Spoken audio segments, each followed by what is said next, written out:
Welcome to the Slop Farm. Enjoy the video. In this video, I will explain how to change your Nissan Altima's cabin air filter. This essential component cleans the air you breathe inside your car, trapping dust, pollen, and other pollutants. Replacing it regularly, typically every 12,000 to 15,000 miles or once a year, is crucial for maintaining good air quality and efficient climate control. It is a straightforward process that you can easily do yourself, saving both time and money. To begin, open your passenger side glove box and remove all its contents. Next, you will need to remove the screws that hold the glove box assembly in place. There are typically between 3 and 6 of these. After removing the screws, carefully disconnect any electrical wires, such as those for the glove box light or trunk switch. Now, you can gently pull the entire glove box assembly free and set it aside.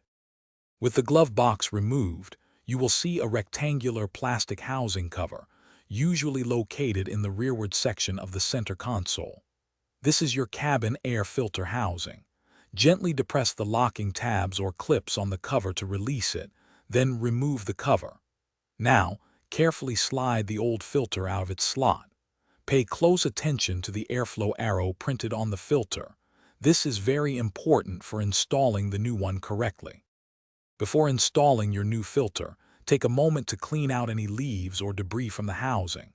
Now, carefully insert the new cabin air filter into the slot, making sure the airflow arrow points towards the rear of the vehicle. Once the new filter is in place, reattach the housing cover, ensuring it locks securely.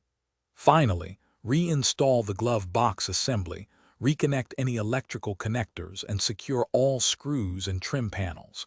Enjoy your fresh, clean cabin air. Thanks for watching.